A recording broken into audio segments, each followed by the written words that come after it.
seperti biasa di Sonar Songs Information and Report, saya punya informasi yang yang boleh dibilang kekinian dan berkaitan dengan si COVID atau COVID-19. Dan yang pasti seperti biasa, di setiap Selasa sore kita bincang sehat bersama narasumber dari Santosa Hospital Bandung tentunya. Dan topik sore hari ini menariknya buat saya dan mudah-mudahan juga buat Anda gitu ya, yaitu terkait dengan pemeriksaan lab untuk COVID-19 dan seberapa penting vaksin COVID-19 itu. Nah, kita tahu ada banyak juga mungkin di antara Anda yang masih agak bingung. Sekarang ini kan tahap pemberian vaksinasi COVID-19 ini untuk tenaga kesehatan. Lalu buat masyarakat umum kapan gitu ya.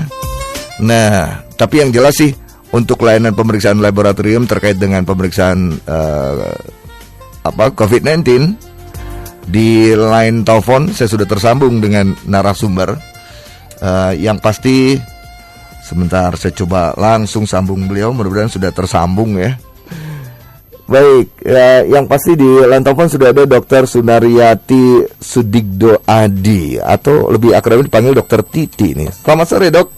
Apa kabar? Selamat sore, baik-baik. Selamat sore Kang Hakim dan pendengar Sonora. Ya, yang jelas ini terima kasih nih Dok sudah meluangkan waktunya untuk berbagi di 93,3 FM Sonora Bandung, berbagi informasi dan edukasi juga nih Dok ya sore hari ini ya. Enggak, mudah-mudahan bermanfaat. Dan sahabat Sonora, yang pasti Dr. Titi ini atau lengkapnya Dr. Sunaryati Sudigdo Adi, betul ya Dok ya? Betul. Beliau ini menjabat juga sebagai Ketua Komite Pencegahan dan Pengendalian Infeksi atau KPPI, sekaligus penanggung jawab Lab Mikrobiologi Rumah Sakit Santosa Bandung Sentral. Betul ya Dok ya? Ya betul. Wah, ini kayaknya pas banget nih. Dokter adalah orang yang tepat buat ditanya seputar pemeriksaan COVID-19. Semoga bermanfaat. Oke. Dok, ini sebenarnya banyak banget pertanyaan kalau saya jujur gitu ya secara pribadi terkait dengan COVID, khususnya terkait dengan pemeriksaan laboratorium untuk COVID-19. Tapi Dok, yang mungkin sekarang ini Dokter Titi mungkin perlu jelaskan dan menjadi pertanyaan juga banyak kalangan termasuk saya pribadi begitu Dok ya. Ini yang jelas untuk pemeriksaan lab itu kan ada banyak jenisnya, ada rapid test orang bilang. Terus yang mau naik kereta itu ada tes genos gitu ya. Itu menghembuskan udara ke kantong udara dan seterusnya gitu. Dan itu katanya lebih murah. Kemudian sebenarnya ada berapa macam sih tes untuk mengetahui kita terpapar atau tidak COVID-19 nih Dok. Baik, baiklah Kak Hakim, saya akan mencoba menjelaskan tentang pemeriksaan untuk deteksi virus ya. Kalau saya harus sampaikan bahwa COVID-19 adalah nama penyakit kan, coronavirus disease 19, karena mulainya itu terjadi di tahun 2019 kemudian penyebabnya adalah virusnya namanya SARS-CoV-2 karena ini untuk membedakan dari SARS-CoV yang dulu pada tahun 2001 pertama kali ditemukan di Guangzhou, itu yang menyebabkan SARS gitu. Nah, memang gejalanya mirip-mirip, hanya pada waktu itu kan virus itu tidak menyebar, tidak menimbulkan pandemi seperti yang SARS-CoV-2 ini, sehingga berkembanglah banyak cara untuk menentukan jenis infeksinya seperti apa, kemudian ada klasifikasi dari diagnosis atau derajat rendah atau ringan beratnya penyakit dan sebagainya.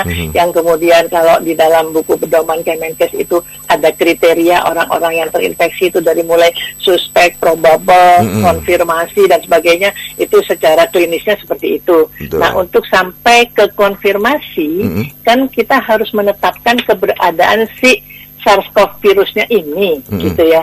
Nah, untuk menentukan si virus inilah kita melakukan pemeriksaan laboratorium, begitu.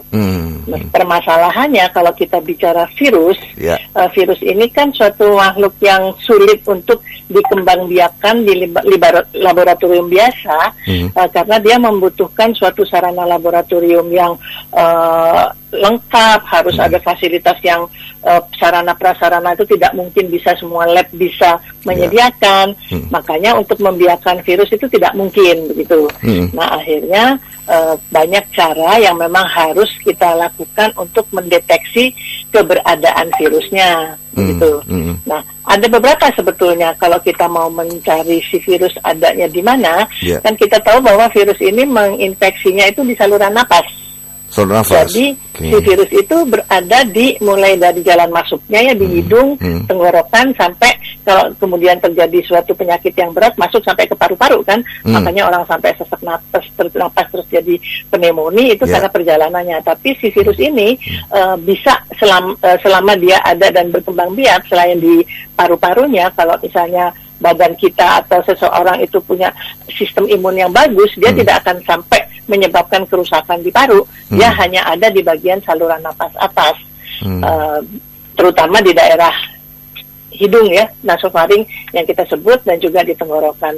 Nah, dari situlah kita harus mencari si virus dengan teknik pemeriksaan yang ada di laboratorium. Dulu kita mengikuti pedoman yang ada dari WHO yang merupakan bukti atau diagnosis yang pasti untuk infeksi oleh SARS-CoV-2 itu hanya dengan melakukan pemeriksaan yang kita sebut PCR, ya, polymerase chain reaction. Namun sampai saat ini juga, walaupun ini sudah banyak laboratorium bisa melakukan, tidak semua juga laboratorium mampu melakukan pemeriksaan PCR ini. Makanya kalau yang dulu-dulu kita melakukan tracing, kemudian diagnostik dari beberapa rumah sakit, kemudian dirujuk ke lab-lab yang memang menyediakan pemeriksaan ini seperti Labcast dan sebagainya, itu untuk diagnosis pasti adalah dengan pemeriksaan PCR. Nah, PCR ini sih konsepnya kan sebetulnya mendeteksi materi genetik dari si virus.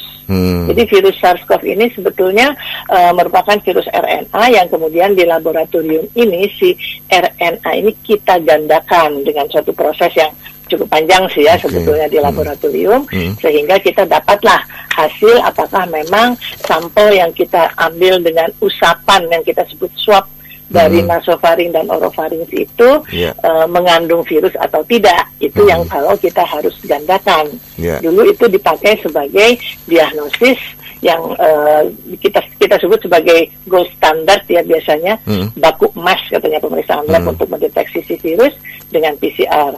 Nah, sampai saat ini kan kasus bertambah terus, begitu ya. Nah, kemudian ada sebetulnya teknik pemeriksaan yang juga sampelnya berupa usapan atau swab dari nasofaring atau hidung itu. Tapi kita tidak lakukan pemeriksaan dengan penggandaan materi genetik secara cepat di beberapa laboratorium. Sekarang ini dikerjakan dengan suatu teknik yang orang kenalnya adalah rapid test antigen gitu. Karena kalau kita mempelajari si bentuk dari struktur dari virusnya itu, selain materi genetik yang mengandung RNA itu tadi, di bagian permukaan dari si virus itu ada protein-protein. Nah, protein-protein inilah yang bersifat sebagai antigen yang kita bisa deteksi antigen virusnya tadi dengan mengambil sampel berupa usapan atau swab dari nasofaring tadi. Nah, tesnya itu di laboratorium kita kerjakan dengan metode reaksi antara antigen dengan antibody menggunakan kaset yang ada di lab yang bisa kita deteksi secara cepat. Makanya kita sebut sebagai rapid test atau tes cepat. Itu mekanisme atau reaksinya sekitar antara 20 sampai 30 menit lah, tergantung reagens yang kita pakai apa. Itu mungkin sih ya perbedaan antara deteksi virus dengan menggunakan mekanisme pendeteksian metamateri genetik dan protein yang bersifat antigen yang bisa kita lakukan. Kalau yang antigen cepat dengan PCR itu memakan waktu. Jadi proses penggandaan itu membutuhkan beberapa jam sebetulnya. Beberapa jam sih sebetulnya pengerjaannya. Tapi kalau di laboratorium mengerjakan PCR, kita itu harus sekaligus mengerjakan, nggak satu seperti antigen. Kalau antigen satu-satu bisa kita kerjakan. Kalau PCR itu kita harus kumpulkan, masukkan ke dalam suatu perangkat juga di laboratorium. Kita harus memasukkan si sampel tadi pada perangkat tadi, dilakukan tahap yang pertama kita sebut sebagai ekstraksi dari RNA-nya. Selesai ekstraksi ini yang makan waktu sekitar 30 menit sampai 1 jam, dilanjutkan dengan proses yang kita sebut PCR itu tadi, amplifikasi. Itu butuh waktu 1,5 jam sampai 2 jam. Nah, kenapa kok katanya di laboratorium ada yang 1 hari, ada yang 2 hari dan sebagainya, tergantung dari kapasitas labnya, tergantung dari jumlah sampel yang masuk, sehingga kalau misalnya kapasitas di lab kemudian sampelnya itu banyak sekali, jadi kita tidak bisa melakukan secara cepat gitu. Jadi minimal sampel kita kerjakan hari ini kita terima, dilakukan ekstraksi pada sore harinya misalnya, baru keesokan harinya dilakukan proses amplifikasi atau PCR-nya itu. Jadi butuh waktu gitu, nggak bisa pada hari yang sama gitu. Walaupun untuk beberapa mungkin ya ada di rumah sakit tertentu, di lab tertentu, same day result katanya begitu. Ada sih yang melakukan seperti itu. Tapi untuk lab yang besar yang menerima sampel begitu banyak, biasanya tidak bisa di dalam 1 hari atau same day result itu. Itu barangkali bisa ditangkap betul. Para pendengar Sonora. Oke, Dok.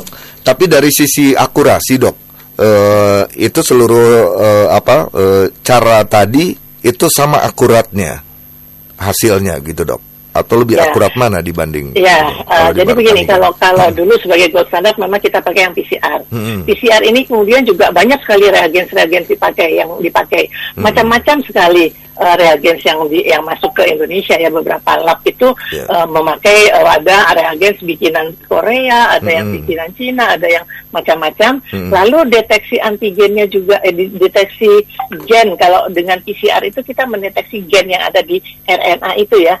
Itu ada macam-macam gennya sebetulnya. Jadi yang umum kita kerjakan dengan PCR itu bisa mendeteksi gen yang kita sebut gen E, itu dari envelope, struktur envelope-nya dari si virus. Ada gen N, katanya nukleokapsid bagian bungkus bagian dalam. Kemudian ada juga yang mendeteksi gen ORF, itu adalah yang di dalam untuk enzim RDRP namanya, RNA dependent DNA polimerase. Itu ada minimal ada 3 gen yang dideteksi. Tentunya kalau misalnya kita melakukan deteksi 3 gen, itu akan lebih sensitif, istilahnya sensitif ya, terdeteksi dengan PCR, apalagi dengan PCR ini prosesnya adalah penggandaan. Tentunya makanya kenapa ini dibuat sebagai baku emas tadi, karena sensitivitasnya itu justru tinggi, sudah mendekati yang katanya pemeriksaan kultur yang tidak bisa dilaksanakan oleh banyak laboratorium. Untuk antigen, antigen ini tentunya sensitivitasnya lebih rendah jika dibandingkan dengan yang PCR. Karena apa?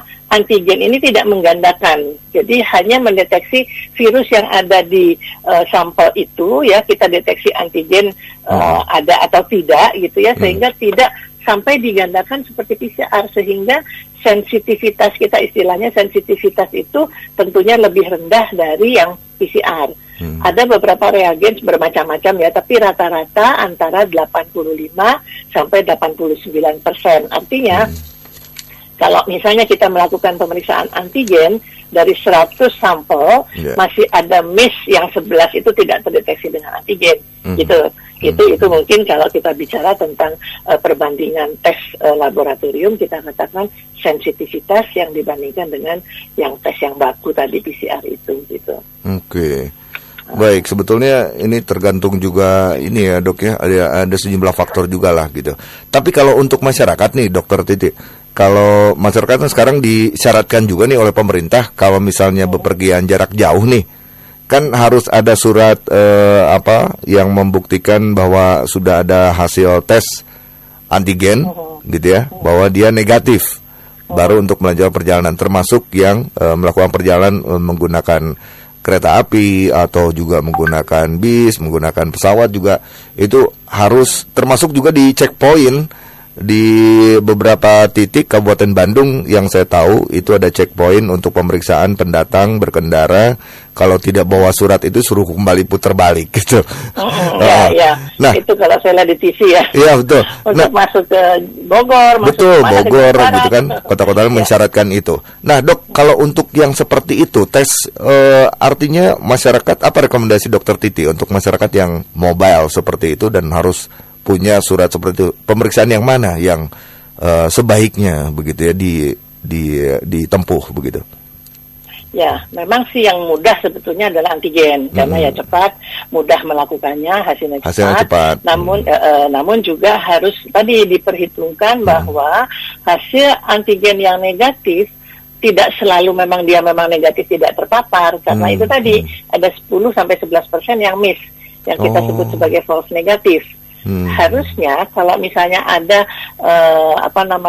riwayat atau hasil pemeriksaan antigen yang negatif itu kalau kita di rumah sakit biasanya ada semacam tracing juga gitu.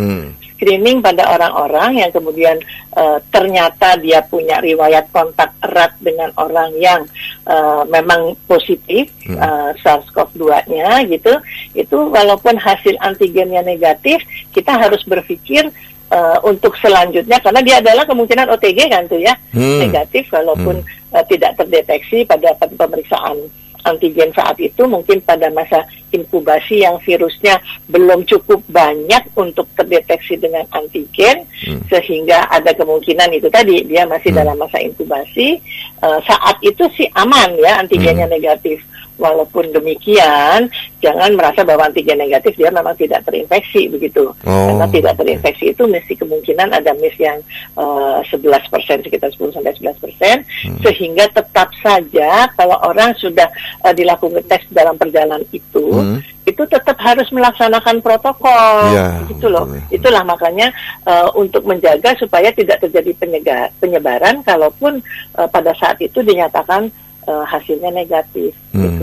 Makanya orang yang katanya pemeriksaan diduga klinisnya klinisnya seperti COVID tapi diperiksa PCR negatif itu juga nggak cukup sekali, harus dilakukan 2 kali untuk memastikan bahwa orang itu betul-betul bukan COVID, tidak terinfeksi oleh virus gitu. Oke.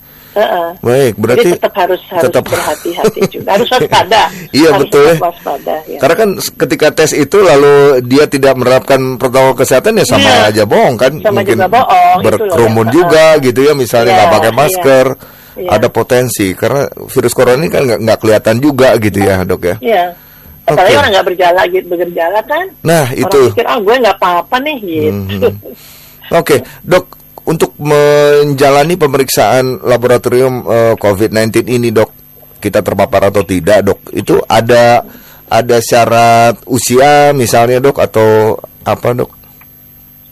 Kalau pemeriksaan sih enggak ya, siapapun dapat melakukan pemeriksaan. Jadi untuk baik PCR ataupun antigen saat ini memang banyak sih ya laboratorium, tidak hanya rumah sakit Santosa saja, beberapa rumah sakit, kemudian laboratorium klinik juga melayani pemeriksaan baik itu PCR ataupun antigen. Jadi kalaupun nanti orang masyarakat sendiri datang ke lab minta sendiri, ya hanya kalau di lab atau di rumah sakit itu istilahnya APS ya, atas permintaan sendiri, bisa saja melakukan atau meminta pemeriksaan tersebut, baik itu PCR ataupun antigen, nggak ada persyaratan apapun, hanya biasanya kita meminta data lengkap gitu ya, karena kalau misalnya kemudian hasilnya positif, nanti kita harus melakukan pelacakan epidemiologis untuk yaitu perhitungan kan ya, kalau terkaitnya kan kalau positif nanti kan dengan hitungan epidemiologis untuk melihat berapa angka positif yang ada di kota ini, di sana, di situ, begitu. Itu nggak ada persyaratan untuk pemeriksaannya. Jadi nanti rumah sakit atau lab melakukan pengambilan sampelnya, diswab, diusap, kemudian nanti hasilnya diberikan. Nah kalau misalnya nanti apakah hasil negatif atau positif, nanti ada catatan-catatan juga, anjuran, misalnya kalau positif ya sebaiknya kalau misalnya bergejala ya konsultasi ke dokter, kalau tidak bergejala mungkin ke puskesmas terdekat, karena nanti harus juga diisolasi mandiri. Untuk isolasi mandiri juga kan tergantung dia bisa nggak diisolasi mandiri di rumah. Kalau tidak mungkin di kota Bandung ini ada beberapa tempat untuk isolasi mandiri orang orang-orang yang positif. Oke. Gitu. Dok, untuk di Santosa Hospital, untuk pemeriksaan seperti ini dok, kita terpapar COVID atau tidak. Saya dengar juga ada fasilitas yang bisa dimanfaatkan oleh masyarakat juga ya, tidak harus masuk ke gedung bahkan, kalau tidak salah di Santosa itu. Santosa Kopo ya dok, kalau tidak salah. Di Santosa, di Kopo, baik Kopo ataupun di Jalan Kebon Jati, di Sentral, kita selalu begini, kalau baik itu pemeriksaan antigen atau PCR, sampel tadi yang saya katakan harus kita mengambil usapan atau swab, itu selalu kita lakukan di tempat yang memang harus persyaratan di mana-mana ya. Harusnya kalau kita di laboratorium untuk memperhatikan biosafety begitu namanya ya, itu kita harus melakukannya di suatu tempat aman yang tidak akan menularkan ke orang di sekitarnya, atau di suatu ruangan gitu. Nggak boleh ruangan yang tertutup, harus ruangan yang ada sirkulasi baik, ada udara masuk baik, kemudian ada nanti ada exhausternya atau ada filternya dan sebagainya. Kalaupun tidak ada ruangan yang memenuhi persyaratan seperti itu, kita biasanya lakukan di luar, jadi polikliniknya atau tempat sampel swabnya di luar, di suatu tempat yang terbuka udaranya, sehingga tidak akan berputar di dalam itu yang bisa berisiko menularkan orang-orang di sekitarnya. Itu makanya kita selalu membuat tempat pengambilan sampel untuk swab itu di tempat yang terbuka. Gitu. Oke. Ya. Jadi itu tapi memang yang dengan cara dengan teknik swab itu tadi, itu memang harus dicolok ke bagian hidung dan ini ya, tenggorokan ya, gitu ya. Namanya swab ya. Kalau untuk swab itu kan usapan dimasukkan suatu istilahnya namanya swab yang ujungnya kecil dengan gagangnya itu lentur yang harus masuk dari hidung sampai daerah nasofaring. Jadi kalau kita melakukan pemeriksaan PCR itu diambil 2 swab, dimasukkan melalui hidung sampai ke daerah belakang hidung, nasofaring, dan juga dengan swab yang berbeda kita hapuskan di daerah tenggorokan. Itu dihapuskan di tenggorokan, jadi ada 2. Karena apa? Karena itu tadi virusnya itu ada di lokasi-lokasi di selaput lendir dari nasofaring dan orofaring. Jadi kita akan mendapatkan virus itu dari sampel-sampel itu. Makanya begitu ya. Kok saya jujur aja belum melakukan tes begitu dok. Tapi lihatnya kok pernah diperiksa. Belum pernah juga.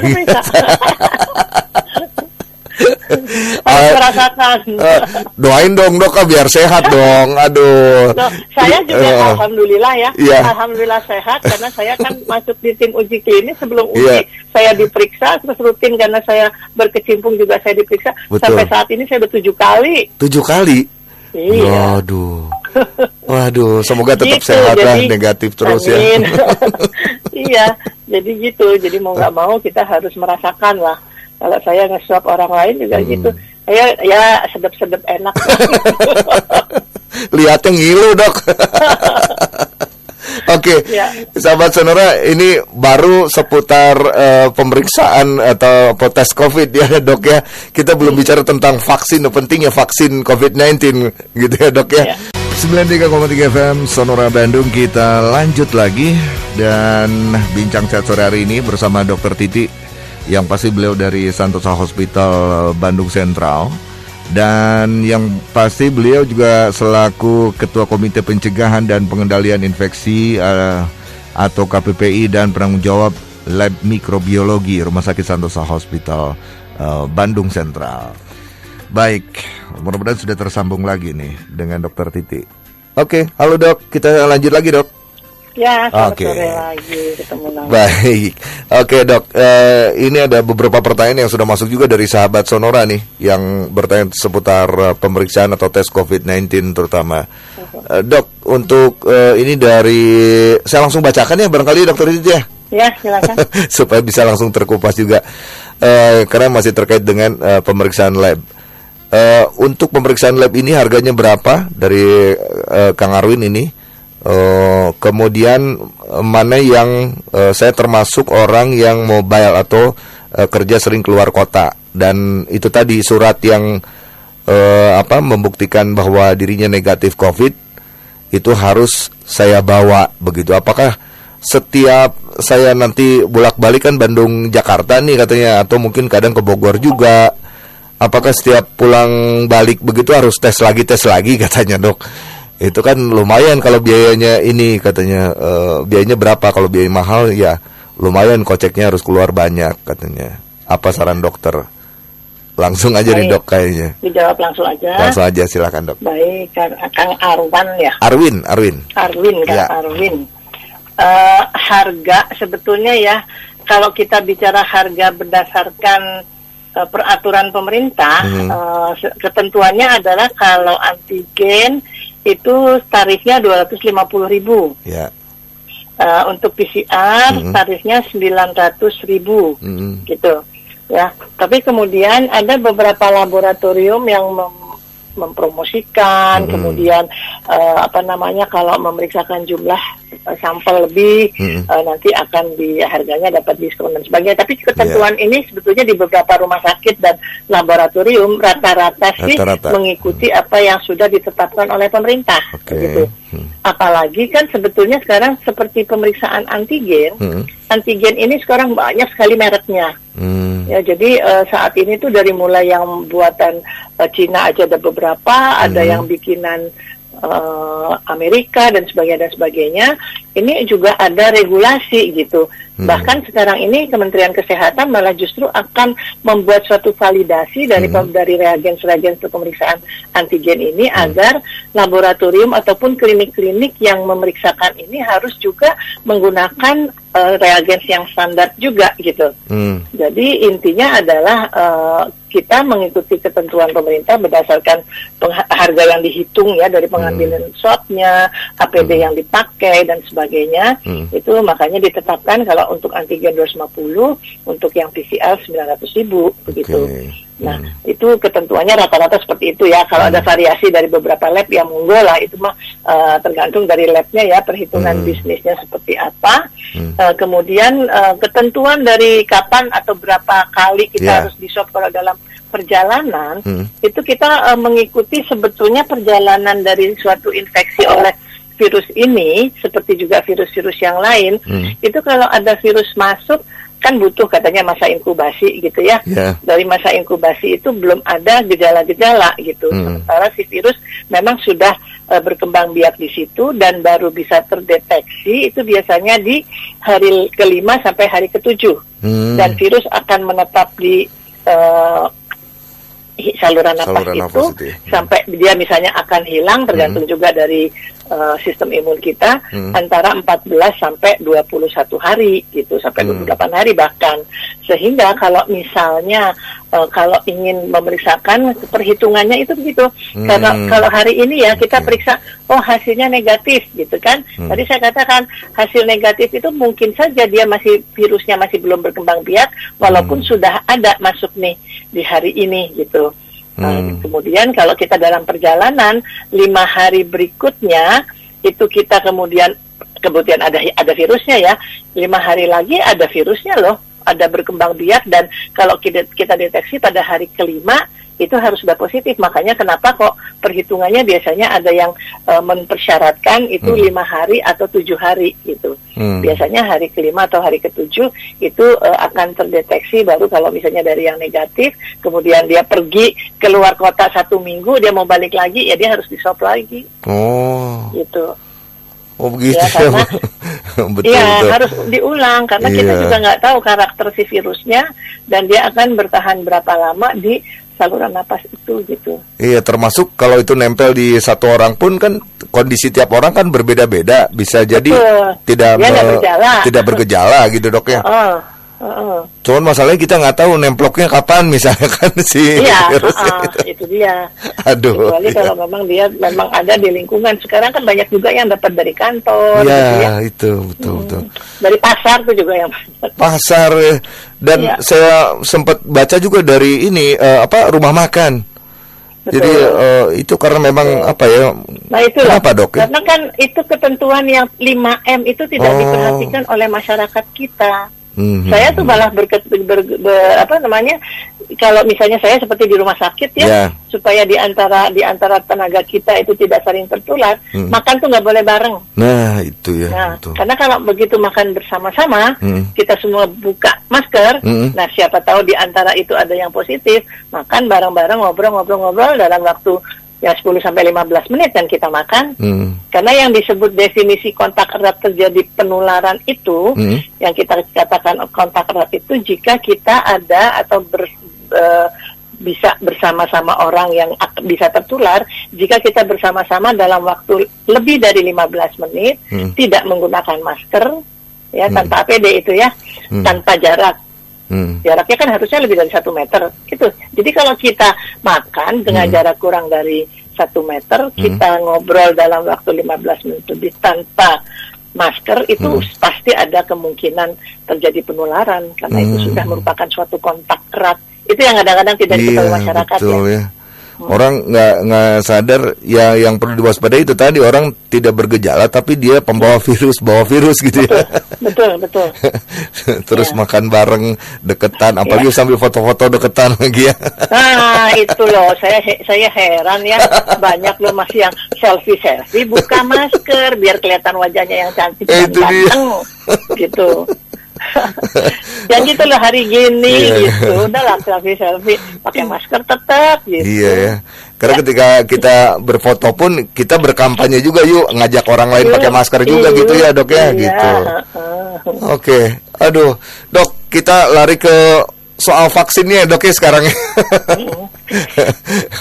Ini vaksin COVID-19 kita tahu di tahap pertama itu, dan sekarang ini kalau nggak salah sudah hampir berakhir di tahap pertama untuk pemberian vaksin COVID-19 bagi para tenaga kesehatan utamanya. Kemudian ada juga sebagian kepala daerah, tapi diutamakan memang tenaga kesehatan kan Dok ya, yang di tahap pertama ini. Oke. Kemudian untuk sekarang ini mungkin dokter ada update juga, apa masyarakat nih boleh nggak sih saya minta divaksin gitu, vaksin COVID-19, dan sebetulnya itu memang apa ya, memang bisa menangkal si virus corona atau tidak sih Dok, apa gimana fungsi vaksinnya?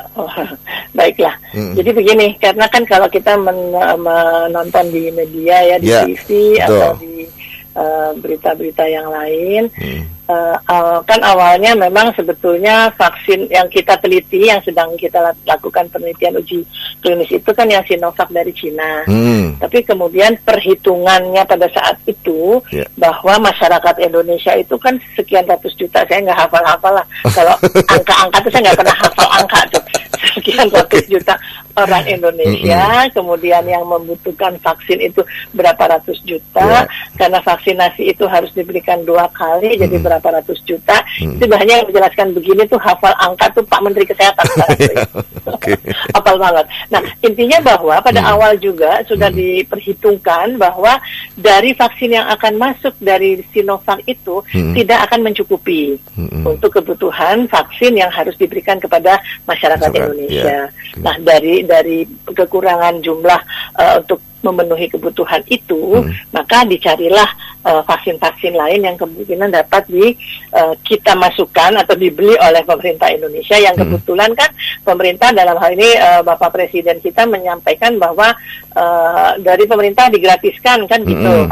Nah, banyak kan akhirnya di beberapa yang memang sudah selesai uji klinis, karena terus terang saja bahwa vaksin yang dapat diberikan itu harus yang sudah selesai uji klinis, gitu. Jadi karena kan kalau tidak melalui uji klinis, orang kan nggak aman dong ya, karena secara uji klinis kan yang diketahui, yang diujikan kan keamanannya, efikasinya, imunogenisitasnya dan sebagainya, itu yang kemudian harus tercatat dan di approve ya, kalau dalam hal di dunia itu oleh WHO. Kemudian kalau uji klinis yang dilakukan di Indonesia itu dapat approval dari BPOM begitu ya, sehingga pada waktu sudah dievaluasi hasil uji klinis kita yang sebagian relevan, itu akhirnya dari BPOM sudah diberikan izin emergency ya, untuk diberikan. Nah, itu adalah yang Sinovac gitu. Nah, untuk pemenuhan kebutuhan yang lainnya, untuk kemudian kebutuhan itu Akhirnya sekarang pemerintah sudah mengadakan kerjasama. Nah, yang sudah direncanakan sebetulnya kita juga sudah tahu ya, yang AstraZeneca, Moderna, kemudian ada juga kalau nggak salah, saya kok nggak hafal, ada Janssen atau Pfizer ya, Pfizer. Jadi itu yang memang sudah akan dimasukkan ke Indonesia, diberikan sebagai program vaksinasi untuk masyarakat Indonesia yang sekian jumlahnya dengan gratis istilahnya. Nah, permasalahannya tadi yang sudah dijelaskan oleh Kang Akim, untuk kebutuhan itu juga kan tidak sekaligus, karena yang masuk kemarin kan banyak berapa puluh juta gitu ya, yang udah masuk duluan. Makanya sasaran yang utamanya yang memang risikonya tinggi, makanya diberikanlah yang di tahap pertama, programnya antara Januari sampai April sih sebetulnya. Para nakes, tenaga kesehatan, dengan mahasiswa yang lagi belajar nih, koas mahasiswa kedokteran dan sebagainya. Kemudian yang tahap kedua pelayanan publik yang lain ya, TNI, Polri dan sebagainya. Nah, sebetulnya itu juga di periode antara Januari sampai April. Diharapkan pada Februari akhir inilah sudah akan datang lagi untuk memenuhi kebutuhan yang tahap 1 dan tahap 2. Nah, pada waktu itu yang lansia itu memang diperhitungkan akan diberikan di tahap 2. Tetapi banyak yang protes kan, kita nih lansia yang sudah di atas 60 tahun, padahal kita orang nakes harusnya kan masuk yang tahap 1. Tahap 1, ya, betul. Tapi katanya karena udah di atas 60 tahun nggak bisa. Nah, tapi belakangan ternyata sudah ada hasil riset yang lansia pun sebetulnya aman-aman saja diberikan vaksin itu gitu. Makanya mulai minggu lalu lalu itu di RSAS gitu, di beberapa rumah sakit itu para tenaga kesehatan yang usianya udah lansia sudah mendapatkan vaksin tersebut. Iya, betul ya. Baru tahap ketiga yang dimulai bulan April ini sampai dengan tahun depan adalah masyarakat umum, terutama yang juga rentan terpapar begitu ya, yang bisa sudah mendapatkan vaksin tersebut. Itu dengan kebutuhan itulah vaksin-vaksin tersebut nantinya akan diberikan kepada masyarakat.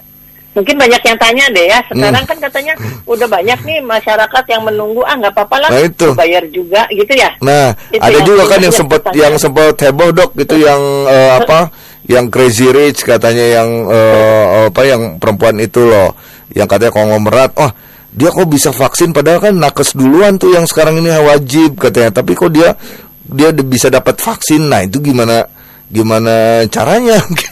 Artinya masyarakat boleh apa enggak sih Dok sebetulnya? Ya, kalau untuk yang program ini tentunya masih belum bisa gitu ya, karena urutan tahap 1, 2, 3, 4-nya ini sudah jelas untuk program pemerintah yang dapat gratis. Nah, memang kan kemarin juga sudah ada informasi atau berita di TV juga bahwa sudah akan direncanakan juga vaksin-vaksin lain akan masuk yang difasilitasi oleh mungkin ada perusahaan-perusahaan obat di Indonesia, farmasi yang juga akan mampu memasukkan vaksin-vaksin tersebut yang kemudian akan dijual bebas gitu ya, yang melalui rumah sakit atau klinik atau sebagainya, dengan tentunya membayar, karena itu nanti dimasukkannya melalui perusahaan farmasi. Tapi itu pun harus pengetahuan atau izin dari BPOM. Jadi nggak begitu aja, misalnya perusahaan A obat yang terkenal di Indonesia memasukkan itu kerjasama dengan pabrik obat, pabrik vaksin yang mana, itu masuk begitu aja terus dijual di rumah sakit tanpa BPOM nggak akan bisa juga jalan gitu. Jadi tetap harus ada izin dari BPOM, karena nggak cuma vaksin, obat aja sekarang ini kalau ada obat baru itu harus ada izin dari BPOM untuk mulai kita pakai ya. Betul. Oke, Dok, mohon waktu saya break 1 menit saja, mohon jangan ditutup dulu. Karena saya harus putarkan dulu satu informasi dulu buat sahabat Sonora ya Dok ya. Oke. Kemudian saya juga jadi penasaran nih, sebetulnya vaksin COVID-19 ini dari sedemikian banyak merek katakanlah begitu, ini sebenarnya seberapa ampuh untuk menangkal ini belum terjawab ya. Oke. Masih ada, saya pikir terputus, mohon maaf ya agak menunggu sejenak. Oke Dok, ini kayaknya waktunya juga mepet juga nih. Tapi Dok, ini yang menjadi pertanyaan juga mungkin banyak kalangan, kemudian saya sempat baca juga betul atau tidak sih, mereka yang sudah mendapat vaksin COVID-19 ini belum tentu kebal seutuhnya terhadap virus corona atau SARS-CoV-2 tadi, Dok. Betul atau tidak? Ya, baiklah. Jadi memang kita tidak bisa mengatakan sesuatu yang pasti, gitu ya. Bahwa ini adalah suatu usaha untuk mencegah. Jadi prevention itu kan bisa dengan pencegahan secara umum yang di masyarakat kita dengan segala macam 4M, segala 5M dan sebagainya. Kemudian secara spesifik adalah dengan mengembangkan seseorang dengan memberikan vaksin ini, gitu. Artinya tidak hanya ini satu-satunya cara untuk pencegahannya, gitu. Apalagi virus ini masih baru. Vaksin-vaksin yang sudah dibuat sekarang ini juga adalah yang masih baru. Sedang dievaluasi efektivitasnya sejauh mana, kemampuan antibodi yang terbentuk setelah suntikan vaksin ini akan berapa lama dia akan bertahan di dalam tubuh. Makanya banyak pertanyaan, setelah saya disuntik nih 2 kali katanya gitu ya, apakah saya bisa kebal seumur hidup? Belum tentu, nggak tahu juga ya, karena ini umurnya masih pendek kan. Ulang tahunnya COVID baru 1 tahun ya, gitu. Itu jadi penemuan virusnya juga masih baru. Yang normalnya kalau penemuan vaksin ini, penemuan vaksin itu kalau normal sampai jadi vaksin yang bisa dipakai itu butuh waktu 15 tahun loh, gitu. Betul. Ya sekarang ini kan dipercepat karena pandemi, makanya dalam waktu 1,5 tahun udah bisa nih diberikan dengan uji klinis yang memang diikuti tahapnya, gitu. Ya. Apalagi memang sekarang vaksinnya tuh macam-macam. Jadi seperti yang sekarang kita pakai yang CoronaVac ya, nama dagangnya CoronaVac, yang produksi dari produsennya itu ya, produsen Sinovac ini ya, namanya CoronaVac. Itu dibuat dari virus yang dimatikan. Virus yang dimatikan itu sebetulnya kita mengacu ke vaksin-vaksin yang sudah yang dulu-dulu yang sudah diberikan pada imunisasi atau vaksinasi anak-anak balita ya. Kita tahu polio lah ya. Polio itu sebenarnya ada 2 macam vaksin, ada yang diteteskan, ada yang disuntik. Nah, yang disuntik itu kan sebetulnya juga virus yang dimatikan. Itu sudah terbukti bahwa vaksin ini bisa mengebalkan. Ya, walaupun juga tetap akan di-booster kan, kayak polio yang ditetes juga setelah sekian tahun, umur sekian, ditambah lagi, divaksinasi lagi, diberikan vaksinnya gitu ya. Itu sama sih sebetulnya dengan vaksin-vaksin yang lain. Kita sekarang mengenal yang sekarang sudah dipakai adalah berasal dari virus yang dimatikan. Untuk vaksin yang lain yang akan datang, seperti yang dari Pfizer, itu katanya akan datang juga ya, tapi itu adalah dibuat dari RNA, jadi dengan teknologi baru. Kemudian ada lagi vaksin-vaksin lain yang dibuat juga oleh Cina, itu juga dibuat dari protein gitu ya. Jadi macam-macam. Ada yang pakai vektor dari virus lain dan sebagainya, teknologinya, sehingga ini nanti semuanya masih baru. Orang juga peneliti pun masih belum bisa menjawab gitu loh, akan berapa lama dia bertahan, titer antibodi yang terbentuknya itu akan seberapa tingginya, setelah berapa bulan disuntikkah dia bisa bertahan melindungi seseorang yang sudah mendapat vaksin tadi terhadap paparan. Itu kita juga belum tahu gitu, sehingga memang kita mengatakan seseorang yang sudah divaksinasi tidak mutlak gitu ya kebal gitu, tapi minimal kalaupun dia tujuan kita memang mengebalkan, tapi kalaupun misalnya antibodinya belum cukup untuk mengebalkan seseorang untuk menahan virus masuk begitu, itu minimal akan gejalanya lebih ringan begitu. Itu secara teoritisnya seperti itu, dan kita harus ikuti. Makanya setelah vaksinasi pun kita harus ikuti dalam waktu setahun, nanti kita ukur antibodinya itu yang pada orang-orang uji klinis itu dilihat masih tinggi enggak ya.